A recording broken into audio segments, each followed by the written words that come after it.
ఓం శాంతి. ఈరోజు Murali date 8 July 2026.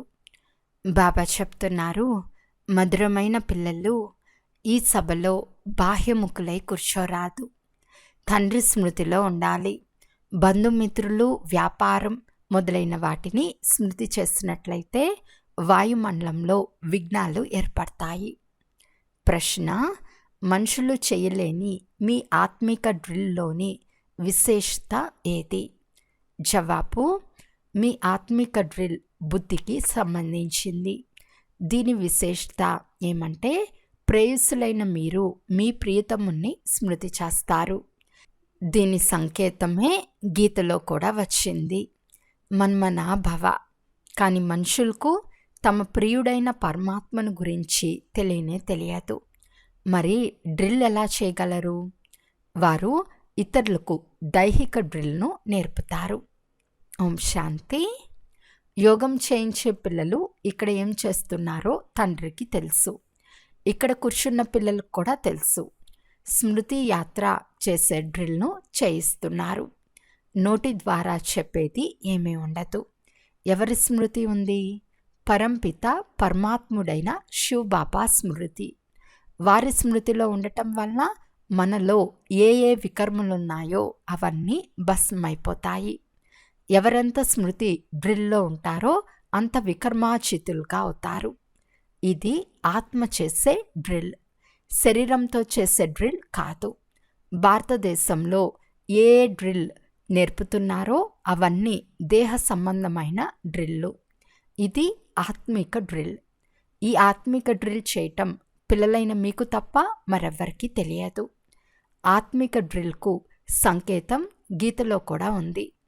భగవాను వాచ లేక భగవంతుని పిల్లల వాచ కూడా అయ్యింది. మీరిప్పుడు భగవంతుడైన శివబాబాకు సంతానంగా అయ్యారు కదా. నన్నొక్కరినే స్మృతి చేయండి అని పిల్లలకు ఆజ్ఞ లభించింది. తండ్రి కూడా డ్రిల్ నేర్పిస్తారు. పిల్లలు కూడా ఇదే డ్రిల్ నేర్పిస్తారు. కల్పకృతం కూడా తండ్రినైనా నన్ను స్మృతి చేయండి అని తండ్రి చెప్పారు. ఇందులో క్షణక్షణం చెప్పవలసిన అవసరం లేదు, అయినా చెప్పవలసి వస్తుంది. ఇక్కడ కూర్చుని ఎవరైనా తమ బంధుమిత్రులను, వ్యాపారం మొదలైన వాటిని స్మృతి చేస్తూ ఉంటే వాయుమండలంలో విఘ్నాలను కలగచేస్తారు. తండ్రి చెప్తారు, ఇక్కడ మీరు ఎలా స్మృతిలో కూర్చుని ఉన్నారో అలాగే నడుస్తూ తిరుగుతూ కర్మ చేస్తూ స్మృతిలో ఉండాలి. ఉదాహరణకి ప్రేయసీ ప్రియులు ఒకరినొకరు స్మృతి చేసుకుంటారు కదా. వారిది దేహ సంబంధమైన స్మృతి, మీది ఆత్మిక స్మృతి. ఆత్మలు భక్తి మార్గంలో కూడా ప్రియతముడైన పరంపిత పరమాత్మకు ప్రేయస్సులుగా ఉంటారు. కానీ ప్రియతముడు అంటే ఎవరో తెలియదు, తమ ఆత్మను గురించి కూడా తెలియదు. ఇప్పుడు ప్రియతముడైన తండ్రి వచ్చి ఉన్నారు. భక్తి మార్గం నుండి ఆత్మలు ప్రేయస్సులుగా అయ్యారు. ఇది ఆత్మ పరమాత్మల విషయము. ప్రేయస్సులైన మీరు ప్రియతమునైన నన్ను, తండ్రి రండి, మీరు వచ్చి మమ్మల్ని దుఃఖం నుండి విముక్తులుగా చేసి మీ చెతలో శాంతిధామంలోకి తీసుకెళ్ళండి పిలుస్తారని తండ్రి పిల్లల సన్ముఖంలో కూర్చుని చెప్తున్నారు. ఇప్పుడు ఈ దుఃఖధామం మృత్యులోకం వినాశనం అవ్వనున్నదని మీకు తెలుసు. అమర్లోకం జిందాబాద్, మృత్యులోకం ముర్దాబాద్. ఇప్పుడు మీరు బ్రాహ్మణ పిల్లలుగా అయ్యారు. మీలో కూడా నెంబర్ వార్ పురుషార్థానుసారంగా ఉన్నారు. ఇప్పుడు మనం నరకవాసుల నుండి 21 జన్మలకు స్వర్గవాసులుగా అవుతామని పిల్లలైన మీకు పూర్తిగా నిశ్చయం ఉండాలి. ఎవరైనా మరణించినట్లయితే స్వర్గస్థులయ్యారని అంటారు. కానీ ఎంత సమయం కొరకు స్వర్గవాసులుగా అవుతారో ఎవరికీ తెలియదు. మీరిప్పుడు స్వర్గవాసులుగా అయ్యేందుకు పురుషార్థం చేస్తున్నారు. ఈ విషయాన్ని నిశ్చయం చేయించేదెవరు? వారు గీతా భగవానుడు. కానీ వారు ఒక్క నిరాకారుడే. నిరాకారుడే. వారు ఎలా ఇక్కడికి వచ్చి నేర్పిస్తారని మనుషులు భావిస్తారు. తండ్రిని గురించి తెలియని కారణంగా డ్రామానుసారం పొరపాటుగా కృష్ణుని పేరు వేసేశారు. కృష్ణుడు మరియు శివుని సంబంధం ఈ సమయంలో సమీపంగా ఉంది. శివ జయంతి సంగం యుగంలో జరుగుతోంది. మళ్ళీ రేపు కృష్ణ జయంతి జరుగుతుంది. శివ జయంతి రాత్రి వేళల్లో జరుగుతుంది. కృష్ణ జయంతి ఉదయమే జరుగుతుంది. దానినే ప్రభాతము అని అంటారు. ఎప్పుడు శివరాత్రి పూర్తి అవుతుందో అప్పుడు మళ్ళీ కృష్ణ జయంతి జరుగుతుంది. ఈ విషయాలను పిల్లలు మాత్రమే అర్థం చేసుకోగలరు. ఇక్కడ సభలో ఏ బాహ్యముఖులు ఉండరాదని, తండ్రి స్మృతిలో ఉండాలని నియమం ఉంది. ఓ పతిత పావన రండి, వచ్చి పావనంగా చేయండి అని మనుషులు పిలుస్తారు. కానీ డ్రామానుసారం రాతి బుద్ధి కలవారు ఏమీ అర్థం చేసుకోరు. ఒకవేళ తెలుసుకున్నట్లయితే ఇతరులకు తెలిపేవారు. ఇప్పుడు ఇది కలియుగ అంతిమ సమయం. మళ్ళీ ఎప్పుడైతే తండ్రి వస్తారో అప్పుడు అది ప్రారంభమవుతుందని కూడా వారికి తెలియదు. మనుషులు పూర్తి ఘోర అంధకారంలో ఉన్నారు. కలియుగం ఇంకా 40,000 సంవత్సరాలుందని భావిస్తారు. హద్దులోని తండ్రి పతిత పావనులుగా ఎప్పుడూ అవ్వలేరని అనంతమైన తండ్రి అర్థం చేయిస్తారు. బాపు అను పేరు చాలామందికి పెట్టేశారు. వృద్ధులను కూడా బాపూజీ లేక పితాజీ అని అంటారు. ఈ ఆత్మిక పితాశ్రీ ఒక్కరే. వారే పతిత పావనులు, జ్ఞానసాగర్లు. పావనంగా అయ్యేందుకు పిల్లలకు జ్ఞానం అవసరం. నీటిలో స్నానం చేయటం వల్ల ఎవరు పావనంగా అవ్వరు.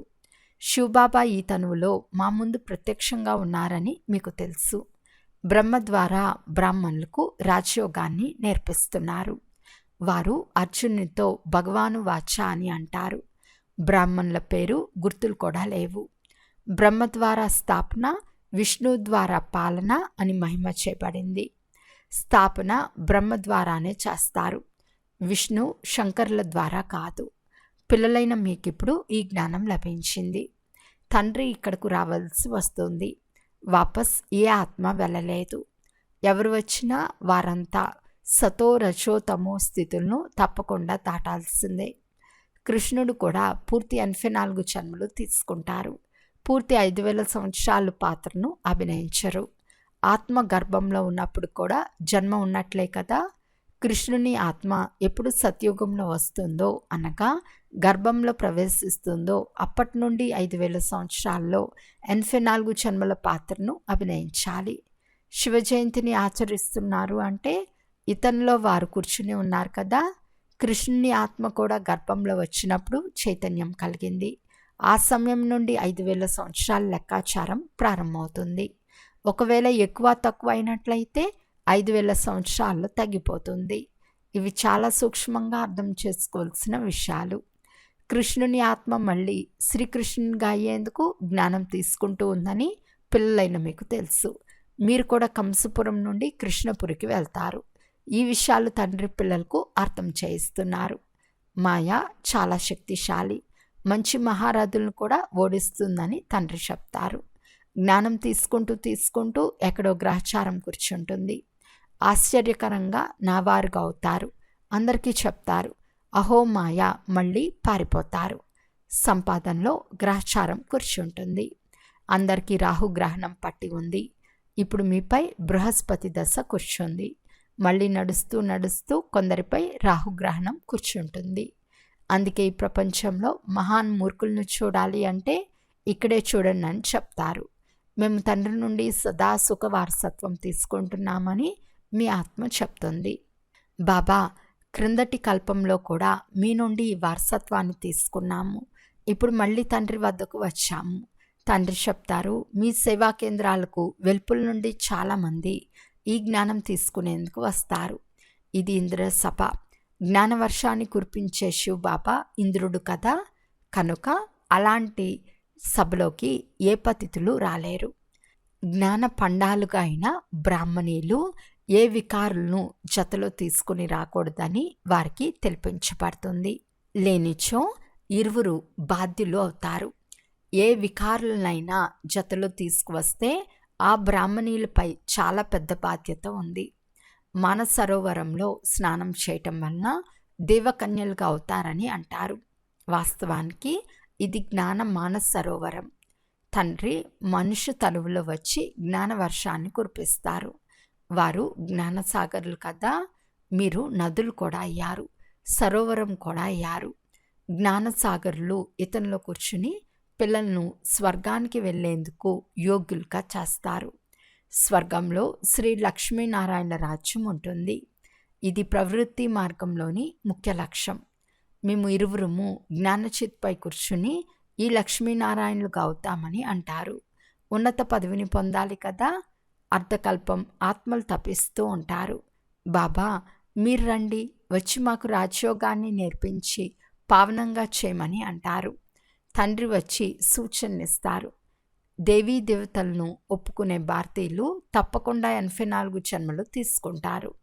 తండ్రి వచ్చి 3 ధర్మాలను ఎలా స్థాపన చేస్తారో, ఎవరు దేవీ దేవతల భక్తులై ఉంటారో వారికి ప్రయత్నం చేసి అర్థం చేయించండి. బ్రాహ్మణ, సూర్యవంశం, చంద్రవంశం అనే 3 ధర్మాలను తండ్రి స్థాపన చేస్తారు. అర్ధకల్పం వరకు మళ్ళీ ఏ ధర్మ స్థాపన జరగదు. తర్వాత అర్ధకల్పంలో ఎన్నో మఠాలు, మార్గాలు మొదలైన అనేక ధర్మాలు స్థాపన అవుతాయి. అర్ధకల్పంలో ఒకే ధర్మం ఉంటుంది. అది కూడా సంగం యుగంలో భవిష్యత్తు కొరకు రాజధానిని తండ్రి స్థాపిస్తారు. వారందరూ పురాతన ప్రపంచంలోనే తమ ధర్మాలను స్థాపన చేస్తారు. ఇక్కడ తండ్రి అర్ధకల్పం కొరకు ఏకధర్మ స్థాపన చేస్తారు. ఇతరులకు ఈ శక్తి లేదు. తండ్రి మిమ్మల్ని తన వారిగా చేసుకుని సూర్య చంద్ర వంశాలను స్థాపన చేసి మిగిలిన అన్ని ధర్మాలను వినాశనం చేయిస్తారు. ఆత్మలన్నీ శాంతిధామానికి వెళ్ళిపోతాయి. మీరు సుఖంలోకి వస్తారు. ఆ సమయంలో భగవంతుని స్మృతి చేసేందుకు అక్కడ ఏ దుఃఖము ఉండదు. ఈ జ్ఞానం కూడా మీ బుద్ధిలో ఉంది. జ్ఞానసాగర్లైన తండ్రి ఈ జ్ఞానాన్ని ఇస్తున్నారని మీకు తెలుసు. సాగరం అయితే ఒక్కటే. మీరు స్వయాన్ని సాగరమని చెప్పుకోలేరు. మీరు వారికి సహయోగులుగా అవుతారు. కనుక మీకు జ్ఞాన గంగలు అనే పేరు ఉంది. మిగిలినవన్నీ నీటి నదులు. సాగరుని పిల్లలైన మీరు కామచిత్పై కూర్చుని కాలి మరణించారు అనగా పతితులుగా అయ్యారని, ఇప్పుడు మళ్ళీ నన్ను స్మృతి చేసినట్లయితే పావనంగా అవుతారని తండ్రి చెప్తున్నారు. ఈ సృష్టి చక్రం 5000 సంవత్సరాలది. ఇది కూడా ఎవరికి తెలియదు. సృష్టి చక్రం పూర్తి 4 భాగాలుగా ఉంది. 4 యుగాలున్నాయి కదా. ఈ సంగం యుగం కళ్యాణకారి యుగం. కుంభమేళా అని అంటారు కదా. మేళాను కుంభము అని అంటారు. నది వచ్చి సాగరంలో కలుస్తుంది. ఆత్మ వచ్చి పరమాత్మతో కలుసుకుంటుంది. దీనినే కుంభం అని అంటారు. ఆత్మ పరమాత్మల మేళా కూడా మీరు చూస్తారు. మీరు పరస్పరంలో కలుస్తారు, సెమినార్లు చేస్తారు. దాన్ని కుంభమని అనరు. సాగరము తన స్థానంలోనే ఉంటుంది. ఈ తనువులో వారున్నారు కదా. ఎక్కడ ఇతని తనువు ఉంటుందో అక్కడ జ్ఞానసాగరుడు ఉంటాడు. జ్ఞానగంగలైన మీరు పరస్పరంలో కలుస్తారు. నదులు చిన్నవి పెద్దవి ఉంటాయి కదా. అక్కడ స్నానం చేసేందుకు వాటి వద్దకు వెళ్తారు. గంగా, యమున, సరస్వతి మొదలైనవి ఉండనే ఉన్నాయి. యమునా నది తీరంలో ఉన్న ఢిల్లీ స్వర్గం. కృష్ణపురం అయితే ఉంటుంది. ఢిల్లీ దైవీ రాజ్యం ఉండేదని అంటారు. అప్పుడు లక్ష్మీనారాయణ రాజ్యం ఉండేది. అంతేకాని కృష్ణుని రాజ్యం ఉండేది కాదు. రాధాకృష్ణులకు వివాహమైనప్పుడు రాజ్యం చేయగలరు. ఇప్పుడు మీరు ఎంతో సంతోషంగా ఉన్నారు. మాయా తుఫాన్లు చాలా వస్తాయి. ఇది అనంతమైన బాక్సింగ్. ప్రతి ఒక్కరికి 5 వికారాలతో యుద్ధం జరుగుతుంది. తండ్రిని నిరంతరం స్మృతి చేయాలని మనం అనుకుంటాము. మాయ మన యోగాన్ని ఎగరగొట్టేస్తుంది. పరమాత్మ తన వైపు ఆకర్షిస్తారు, మాయ తన వైపు ఆకర్షిస్తుంది అని ఒక ఆట కూడా చూపుతారు కదా. ఇలాంటి ఒక నాటకాన్ని తయారు చేశారు. ఇప్పుడు సినిమాల ఫ్యాషన్ వెలువడింది.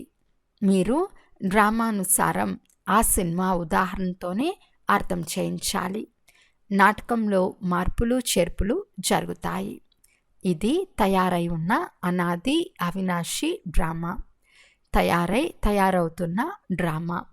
ఫలానా వారు మరణించారు, వారి పాత్ర అంతే ఉంది. మనమెందుకు చింతించాలి? డ్రామా కదా. శరీరాన్ని వదిలేశారు, మళ్ళీ రాలేరు. ఏడవటం వల్ల లాభమేముంది? దీని పేరే దుఃఖధామం. సత్యుగంలో మోహాజితులైన రాజులు ఉంటారు. దీనిపై ఒక కథ కూడా ఉంది. సత్యుగంలో మోహం అనే మాటే ఉండదు. ఇక్కడైతే మనుషులకు ఎంతో మోహం ఉంది. ఎవరికైనా ఏడుపు రానట్లయితే ఏడ్చి అయినా వారిని ఏడిపిస్తారు. తద్వారా మీరు బాధపడుతున్నారని అందరూ భావించాలి, లేదంటే గ్లాని జరుగుతుందని భావిస్తారు. ఈ ఆచారాలన్నీ భారతదేశంలోనే ఉన్నాయి. భారతదేశంలోనే సుఖము, భారతదేశంలోనే చాలా దుఃఖం ఉంటుంది.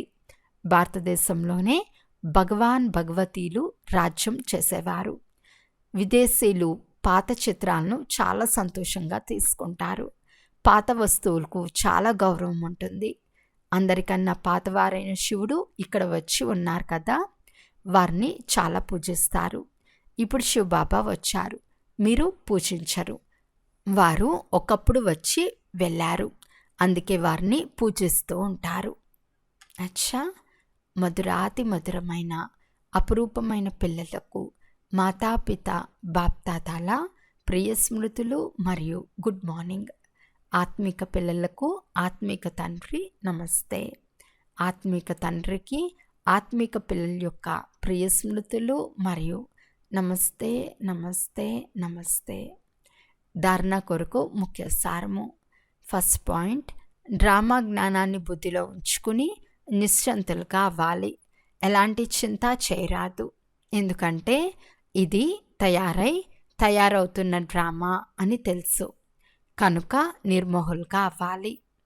సెకండ్ పాయింట్, తండ్రి ద్వారా ఇప్పుడు బృహస్పతి దశ కూర్చుని ఉంది, కనుక రాహుగ్రహణం పట్టకుండా సంభాలన చేసుకోవాలి.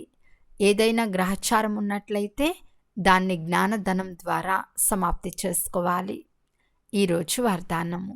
స్వయం యొక్క టెన్షన్పై అటెన్షన్ ఇచ్చి విశ్వం యొక్క టెన్షన్ను సమాప్తం చేసే విశ్వ కళ్యాణకారి భవ. ఎప్పుడైతే ఇతరుల పట్ల ఎక్కువ అటెన్షన్ ఇస్తారో అప్పుడు మీలో టెన్షన్ నడుస్తుంది. అందువలన విస్తారం చేసేందుకు బదులు సారస్వరూపంలో స్థితమైపోండి. క్వాంటిటీ సంకల్పాలను ఇముడ్చుకొని క్వాలిటీ కలిగిన సంకల్పాలను చేయండి.